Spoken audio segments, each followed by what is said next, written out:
I'm not the only one, hopefully. All right, today is session 3, the Google Sheets workshop. And yes, today we will be looking in detail about Google Sheets.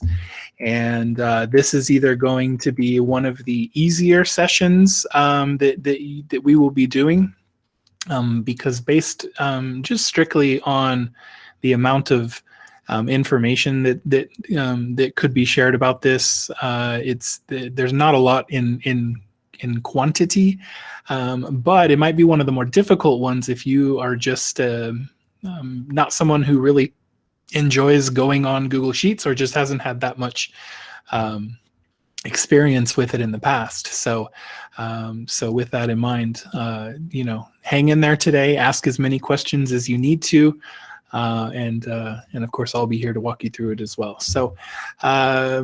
So again, I hope everyone's doing well today, and we'll go ahead and get started. The first thing I'm going to share is you can join our Google Classroom that we have set up for this. Let me get the link for everyone so you don't have to go in and type that out. And you can click on this link that I'm sharing in the chat to directly join it. So if you've already joined it, if you've been here for the first session that we did on Google Docs, or if you were here for the second session that we did for Google, let's see, Google Slides, then this is the same class. But you, if you have not been here for the first two, then please join. That's where we're going to be sharing some of the information. And Tiffany, there's the sign in for you if you missed it the first time. And I think someone came in right after I did this. So if you need to join our classroom, you can click on that link. Inside of the classroom, let me go ahead and open that up. Inside of the classroom, we have our Let's Get Certified class, and about 5 minutes ago, I guess it was 10 minutes ago now, the Let's Get Certified Google Sheets task sheet is for this, so that's kind of awkward sounding, but there you go, is listed right there. And you can click on this document to open up what we will be going over today. And again, what we do here is we kind of go more in depth with each of the products. So again, we looked at Google Docs, at Google Slides. Uh-oh.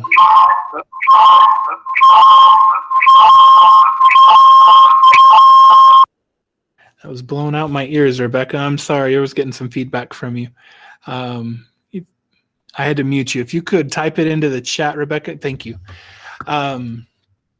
So these task sheets will kind of walk you through what is expected on a test. And so let me just go in and share a little bit more information. Again, if it's your first time with this, there's quite a few different reasons to get Google certified, most of which I think the most important one is that you start bettering the instruction in your class. And the better instruction you have, the more the students will learn, and the more the students learn, the more they succeed, and it just becomes a domino effect. And so if we are using these platforms to the best of our ability, then we are going to be bettering our students along the way. The level 1 status, there are 2 different levels of Google certification. The level 1 just allows you to successfully implement all of the G Suite for Education into your teaching to enhance teaching and learning. We will be looking at the SAMR model as we kind of go through all this. Looking at the way that you are implementing. It's kind of like Bloom's text, whatever that word is, right? You go up higher, and in this case, you go deeper, and it just depends on how you're implementing this technology into your classroom. So you got substitution all the way down to redefinition, and so I like to keep these things in mind whenever we're going over this. As I've said before, if you feel like I'm going a little bit too quick, then I recommend you check out the Google official training center, where they kind of slow things down. And if I am going a little bit too slow, you can kind of skip ahead and go straight to the checklist that's provided by Eric Kurtz, among others that you can probably find online that go over each one of the applications and the things that you can do inside of them. And if you can do all of those things, then you are probably ready for the level 1 exam. The test itself, whenever you are ready to take it, we'll look at it more in depth later. There's really two different sections to the test. There's some multiple choice / drag and drop, matching questions that kind of just ask you to identify what the programs themselves do. So, compared to Microsoft, what does this Google product do? And maybe they give you Google Docs, and so you have to match it up with Microsoft Word, and you do it from there. That's a generic question, but that's the idea behind them all. And then there are sample tasks that you have to complete, and here's kind of a sample of one where you actually have a list. You're given a scenario, and you have to manipulate a Google environment in order to match this. So you're going to have to open up a specific spreadsheet. You might have to create a chart along the way. You might have to contact a student on there, and it kind of keeps track. It's an incredibly well thought out test. I had a good time with it whenever I took it, and I learned a lot just from doing it, because as it came up, I was like, wow, I didn't really know that was a possibility. But there you go. And finally, just a little bit more information. It's only $10 to take the level 1 test, and we do have vouchers in the district that you can use. So you can contact me anytime you're ready to take that test, and I will put you in contact with the right person to go from there. So just a little bit of information on that. So again, let me go back to the correct slide. I don't want to move on. Rebecca, did I answer your question along the way? Do you have anything? I did not answer your question? Okay, you're muted. So go ahead and type it in chat if you need to, okay? And so one more time, let me share the link to our sign-in and the link to our... I don't have any questions. I didn't mean to raise my hand. There we go. I have to mute you again. Every time you unmute, it's blowing up my speakers, so I apologize. So there's the sign-in sheet, and one more time, if you need to join our classroom, there is the link for that. And let's go ahead and get in there. So here's the Let's Get Certified 3 Google Sheets task sheet. Let me make a copy of this so I'm not changing anything that you might need. I think it already did that, but I like to double check to make sure. What has been happening in the last few is I've been giving you about 10 or 15 minutes to complete.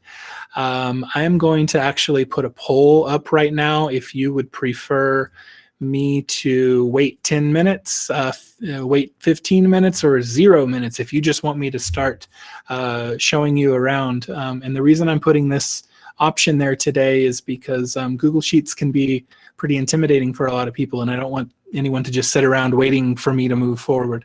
So so let me go ahead and launch this poll. Let me make sure I have everything right. Yeah, I think so. So if you wouldn't mind answering those questions, or answering that one question, how much time would you like to work on this task sheet? And we'll go from there.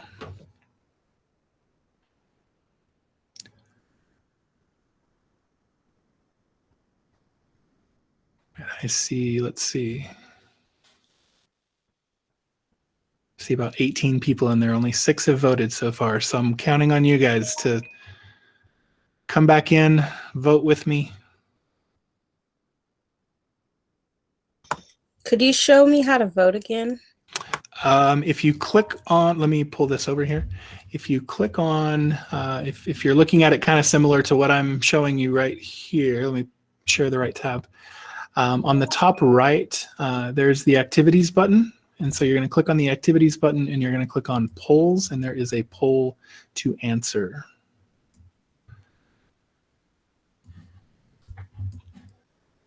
Okay, got it. Okay, got it.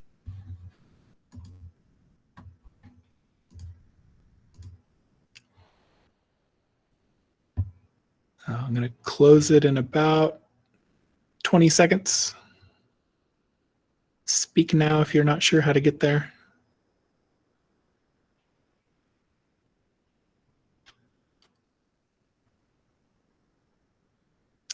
Okay, the people who want at least some time are exactly equal to the people that don't want any time.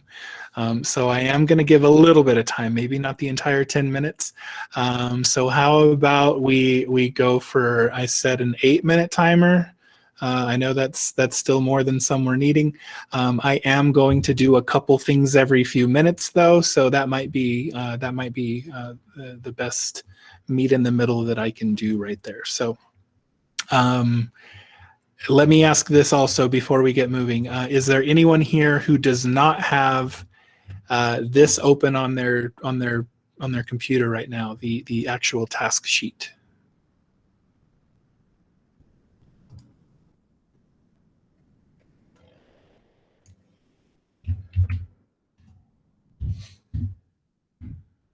Okay, I think that means everyone's got it on there. Okay, so let me go ahead and set a timer. Actually, let's do these first two things, and then I'll set a timer, and we'll kind of go from there. So the first thing I added on here was the actual terminology, because if you're not really familiar with the terminology, then you're not going to be able to move yourself around very easily.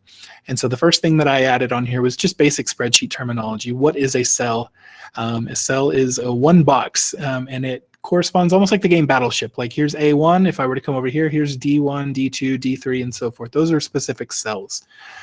A value in a cell is a number, is what is the text going to be output.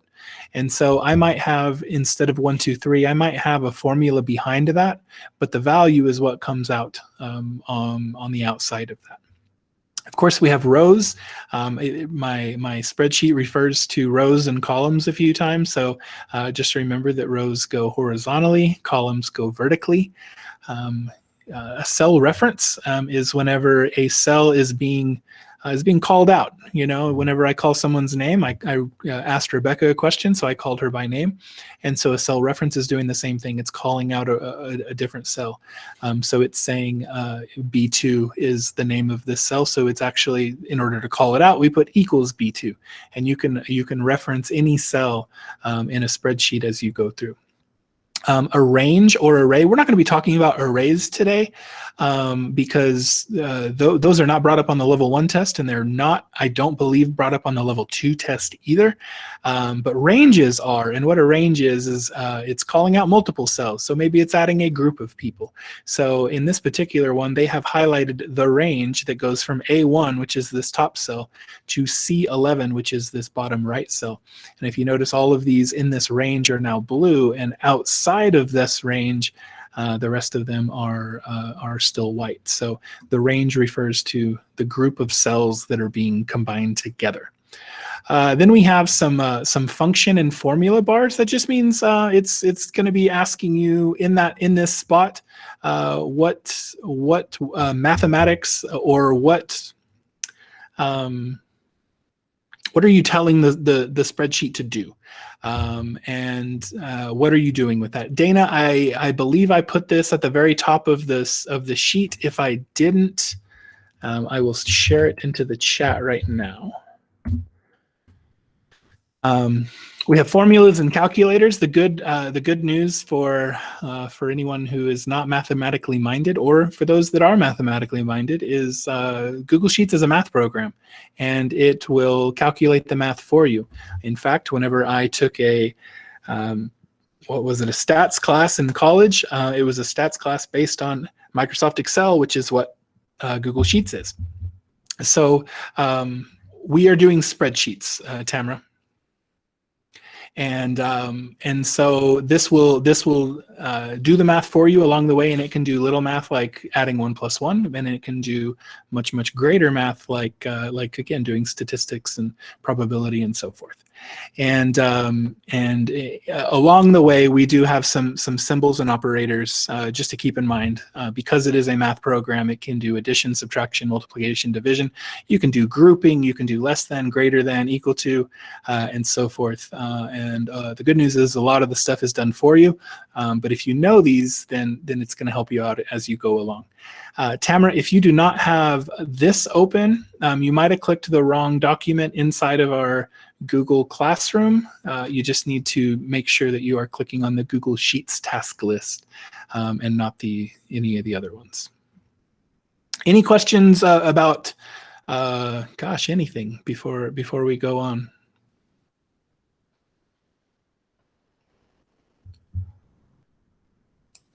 I have one, Mr. Morgan. Sure.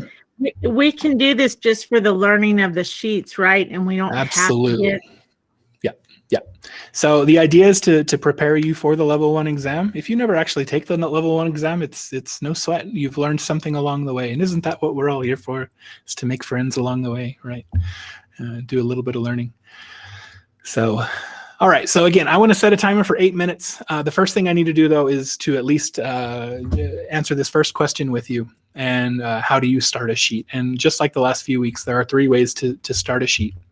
The first way to open a spreadsheet is to open your Google Drive. Click on the plus button on the top right. Excuse me, top left corner, not top right. So I'm going to open up a new tab. And I'm going to go to drive.google.com, or I can have come over to the waffle over here on the top right and clicked on Google Drive. But from there, what I'm going to do is click on the new button on the top left, and I'm going to click Sheets. Now, there are some templates that are available. There are some templates that you can create as well and submit. All of the templates, I should say there's 2 groups of templates. There's templates that Google has created, and then there's templates that have been sent to us for within the district. And so if you think there is one that should be added to the district, you can submit your own template.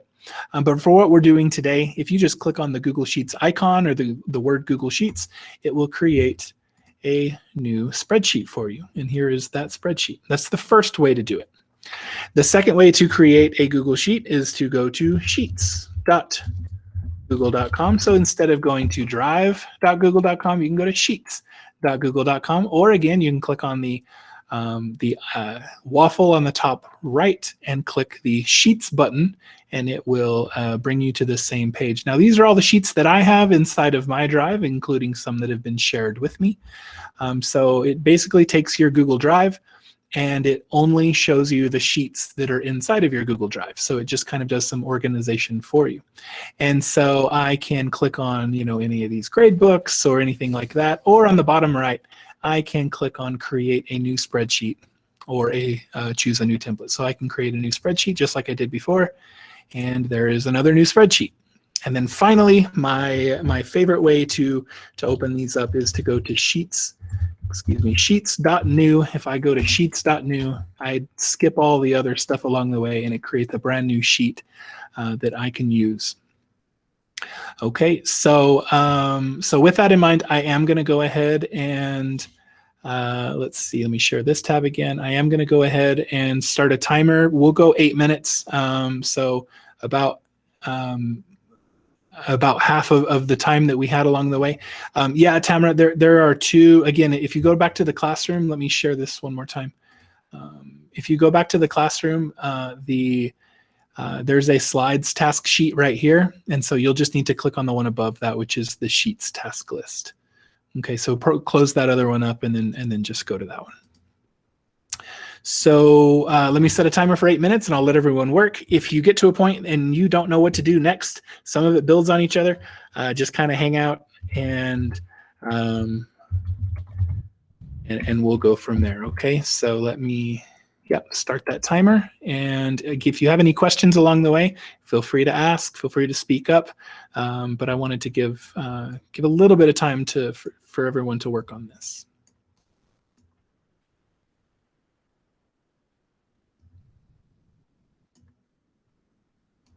Tamara, let me know if you're able to find that or if you're not able to.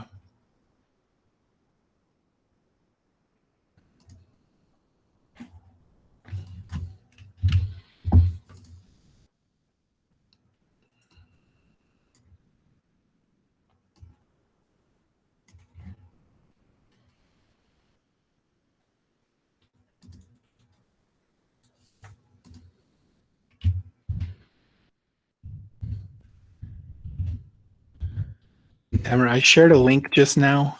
If you are not able to find it, you can click on that one. Oh, you got it. So we're good. Okay.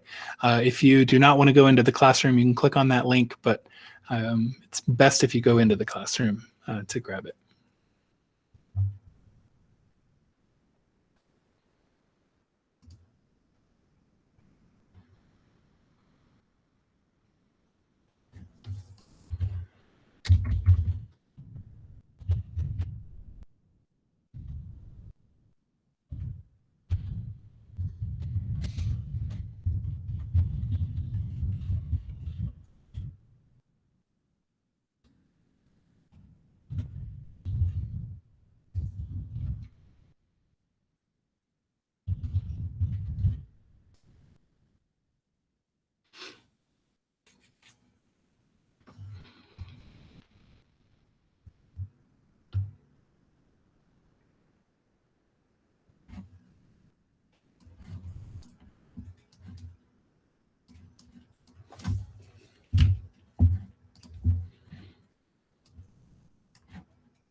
Yes, Tamara. That's what we're doing, and that's kind of what the test asks you to do as well. It'll say open up a spreadsheet and create this, or it'll give you a template that you can do, but they're given a set of instructions that you have to follow along the way. So even though this just looks like a few things that you need to do, it actually pretty closely resembles what you'll be asked to do on the level 1 exam.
All right, everybody. Let's go and get started. Okay. The first thing that let me change over to this tab.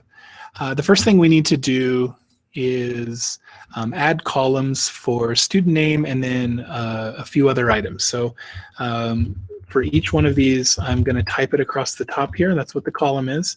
So I'm going to go student name, chapter 1, chapter 2, and I'll show you a little trick right here. Because we have a basically a trend going, we have I can actually take this, and you see how my cursor changes to a I don't know, crosshairs or a plus sign.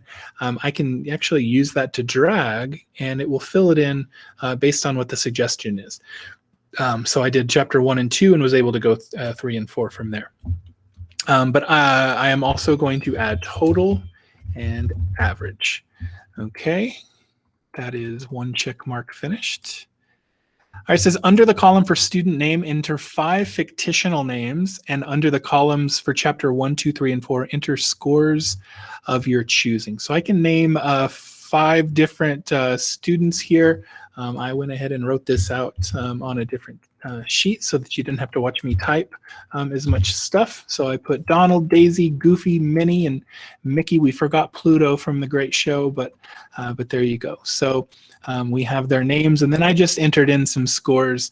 I went ahead and made one of these scores because it kind of makes sense. Goofy doesn't do too well in school because I want to show that his average is going to be a little bit lower at the end. And so it wasn't clear in the instructions to do that. But if you could make one of the averages come in under the 50%, or basically make them fail the course, it'll be good for later. So I've entered all my information, so I'm going to put a check mark on that box. Then it says center and bold for all of row 1. Okay, so I can highlight exactly only the things that I need to highlight on this, but it does say to do it for all of row 1. So I'm going to select all of row 1 by clicking the number 1. And so if I click the number 1, it will not only select the things that I have, but it will also select any column, I guess, that gets added along the way. So I'm going to go ahead and do this for number 1, and it says that I need to center it. Well, I'm going to use the quick tools right over here. Right now it's horizontally aligned to the left, and so I am going to center it, and it says that I need to bold it as well. So I used the tools right up here at the top to center and to bold. Now, I could do a lot of other things as well. I can go italicize. I can actually do a strike through. I can change the text color or the fill color. I can do a lot of things, and I can do them using the quick tools. I do recommend you, because there is a couple things that you have to do with the quick tools on the test. Just kind of play around with this stuff. Change the rotation. You're not going to break anything along the way. And I wasn't clear about this at the beginning. The work that you're doing is going to be kept in your drive. It's never going to be sent to me unless you want it to be sent to me. And so you can mess with it as much as you want. Okay. But that puts another check mark in the box. And let's see, change the text color to blue for all of column H. Okay. And I shouldn't have put column H. That should have been column G. So I apologize for that. So column G, I am going to change the text color to blue. Okay. So on yours, I apologize. I said G. It should have been H. No, I said H and it should have been G. I'm sorry. Okay, it says in cell G2. So here I'm going to come over here to G number 2. In cell G2, use a function to calculate the total number of points of each chapter. And again, I think I was off on one. This should have been total right here. So I really messed up on this. I apologize. So it should say on F2 that I should find the total of all the chapters. So I'm going to go to F2 and I'm going to insert a function. So I can do this in a few ways. I can type the function in directly if you have those memorized. they're pretty simple to memorize once you get the hang of them. Of course, you won't be able to memorize them without knowing them first. And so what we're going to do is, again, we're going to come over to the quick tools, and here is a button for functions. And if I click the function, I believe sum will be the first one added. But I am instead going to click the down arrow. So I'm going to click the down arrow, and I am going to choose sum because I want the total points. So I'm going to click sum, and it is going to give me a little hint on what I need to do. And I need to find the sum of the range, or I can pick the different numbers as well. Tamara, I'm looking at yours. Are you on a Mac or are you on a Chromebook? It's the bottom left button on your keyboard, regardless, even if it doesn't say control. Or is that center or control? I'm sorry.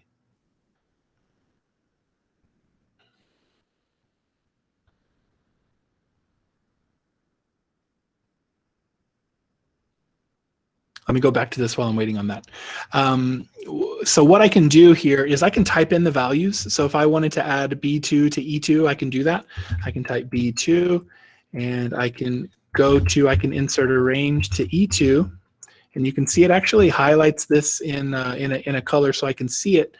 But instead of typing it in, I can also click and drag. So I'm going to come over here, I'm going to click, and you see how it changes color, and I'm going to drag this to E2. And so there's a couple different ways in order to do that.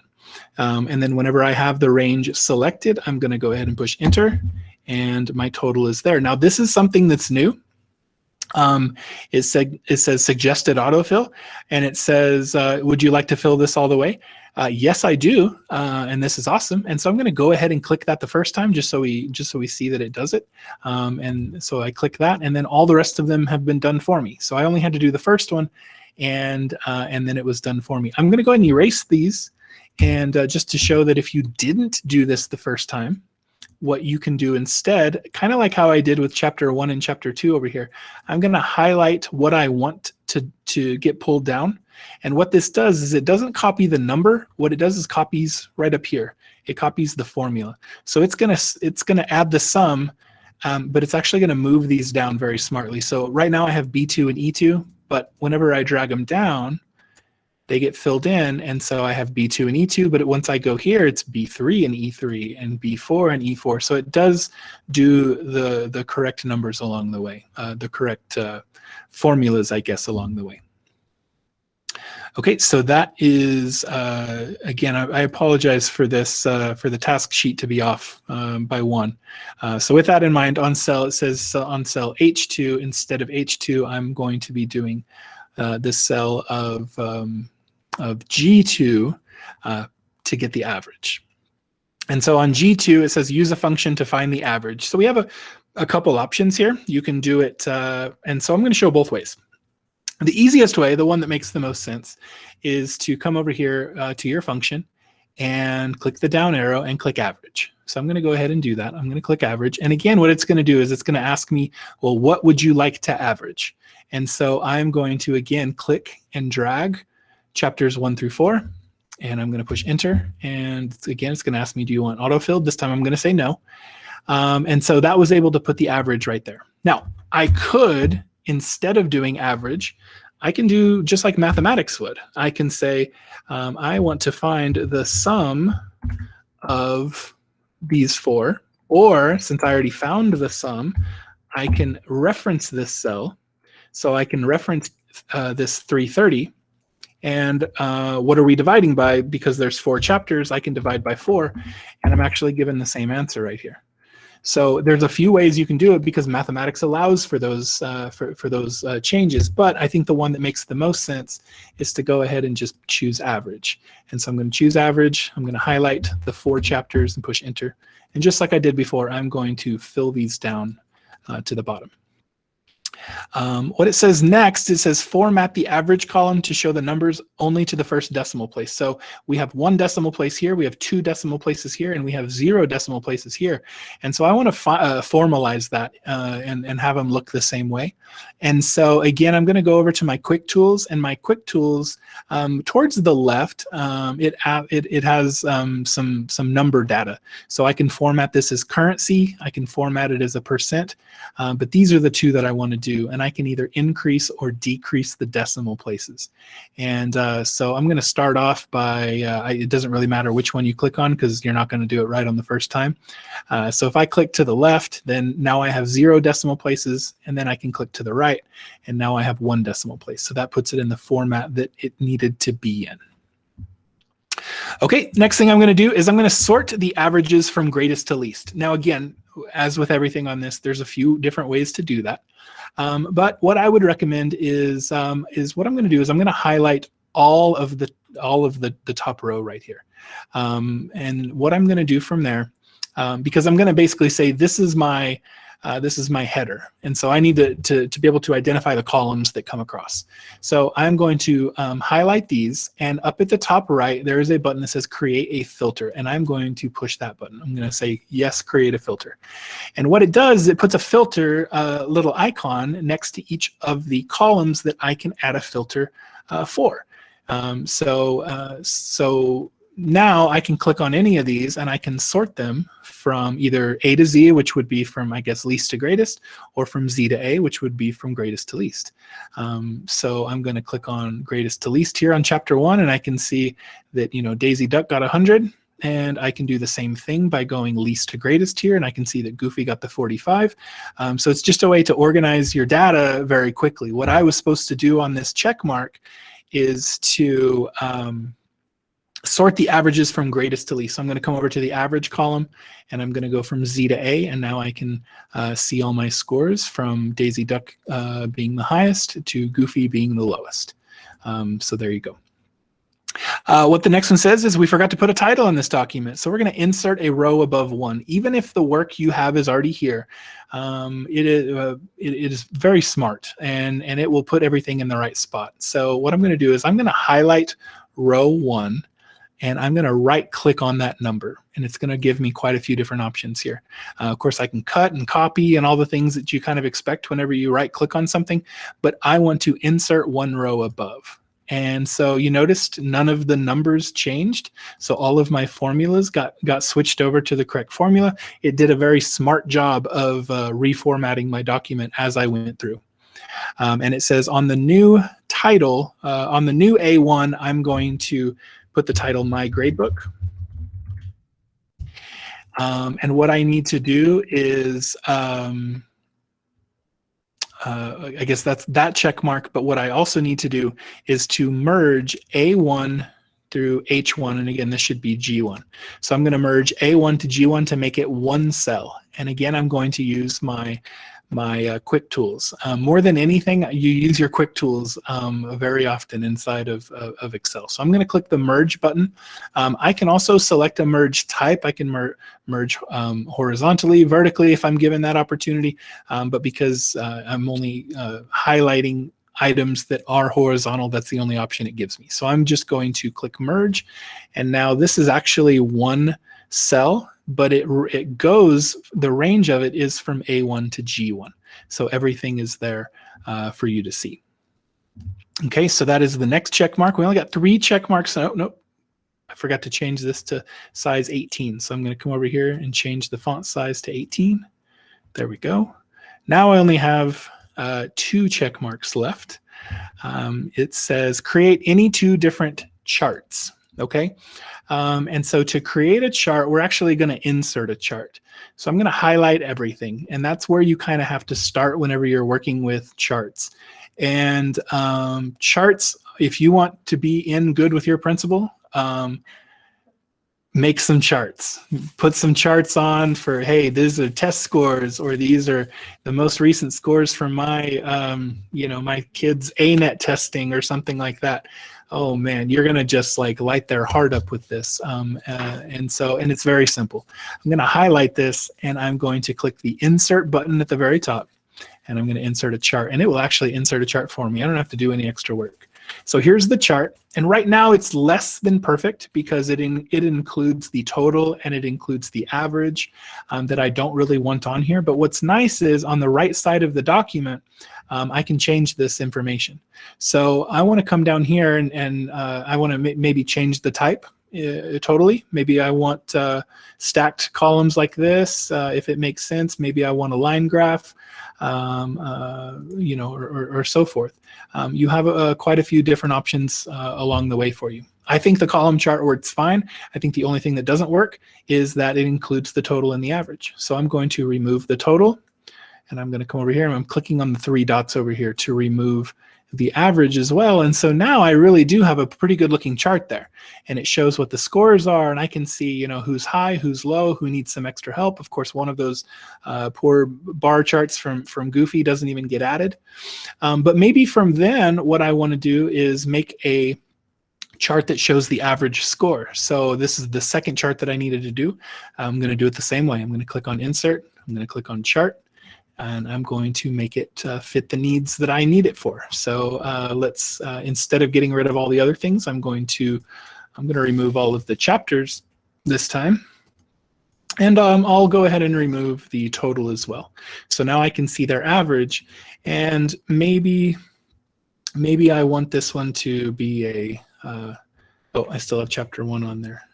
Maybe I want it to be, I mean, I could pick anything, right? Here's a scatter plot that I can pick if I wanted to.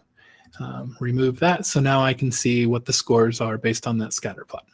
So you can make your data look however you want it to look with just a few clicks. There's a lot of customization on here, some of which I don't know what do very well.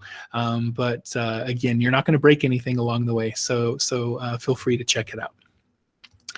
You do have to create a chart inside of the level 1 test. So this is something you do need to kind of play around with. I do want to add though, it wasn't listed on the list of tasks, but whenever you click on anything on inside of this chart, 3 dots appear on the top right. And if I were to click on those dots, you can edit it from here. You can delete it. You can download it as an image to share in an email or in a PLC or something like that. You can move it to its own sheet as well, which is, I believe, something that you have to do on the test that I kind of remembered as we were going through this. And if I were to click on that button, it's going to put this on a sheet completely by itself. So just kind of keep that in mind if it's something that you're asked to do on the test. Let me bring that back. And then the last thing, what it asks us to do is to apply conditional formatting to the entire sheet. And I could not remember whether this was a level 1 idea or a level 2 idea. It's a pretty simple idea regardless. And this is something that goes back to Excel. This is one of the major improvements that Google Sheets does versus Microsoft Excel. And so what I'm going to do is I'm going to highlight the range. Now I can highlight only my data here, or I can highlight everything, and it doesn't really matter. So I'm just going to keep everything highlighted. And to get to conditional formatting, of course, I'm going to go to Format. That kind of makes sense. I'm going to go to Format, and I'm going to click on Conditional Formatting. And it's going to bring up some options on the right-hand side. And it's going to say, first of all, what is your range? And it basically says everything. I want everything to be my range. And then you have to apply the formatting to it. So it depends. It is conditional on something. So if the cell is not empty right now, it's going to turn it green, which means since these cells have information in them, they get turned green. I could change this to, bright red, and it'll change it bright red. I can do, I can do a pink. It'll change it to pink. But I'm not just limited to if the cell is empty. What I want to do is I want to find the one that says, and I'm given quite a few here. Some of it is text, some of it's like dates, but I want to get to the numbers, which is right here, greater than, and let's see, greater than or equal to. That's not what I'm wanting. I'm wanting less than or actually just less than. Because what I wanted to do is to say if a number is less than 60, and so I'm going to type in the value here if it is less than 60, and now I see that the conditional formatting has been applied. I love this on gradebooks because you basically get punched in the face if a kid is failing your class. There's no There's no like, man, I didn't see it. I wish I would have known that he was very close to, to failing. And you can set this gradebook up in any way. Full disclosure, I used my gradebook whenever we were using PAW in the district. I kept it on Excel, and I used that thing like crazy, and I would continue to use it even though we are now in a new system. I think having a backup is great, and I think having a grade book like this that actually helps you see data as it gets put in is a smart thing to do. But if that's something that doesn't apply to you, then just know that the knowledge that you're gaining today is for the test, I guess.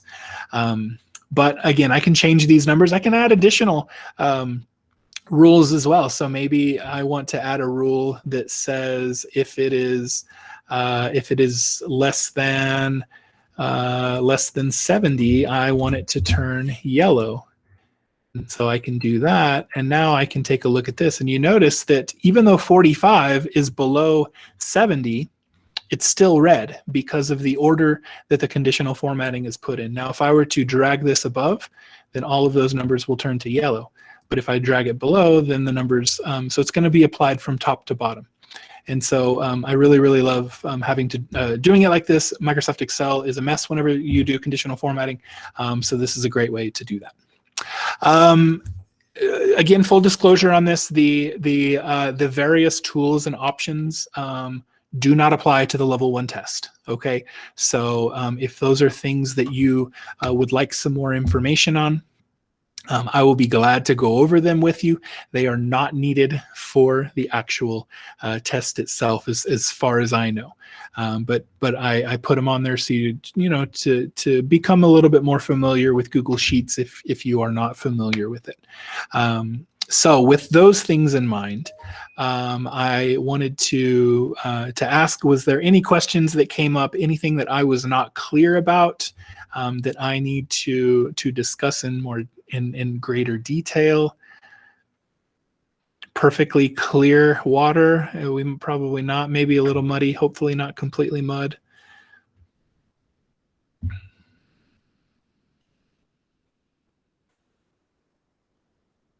How do you wrap around text? So there is an option on the quick tools for that. So for example, if I make this much smaller right here, and I want to wrap the text, I can highlight all of these things. I can highlight just a few of them, and right here on this middle quick tools section, here's your text wrapping button. So I can click on the down arrow right here, and I can wrap that text, and you can see that it gets wrapped nicely. So there we go.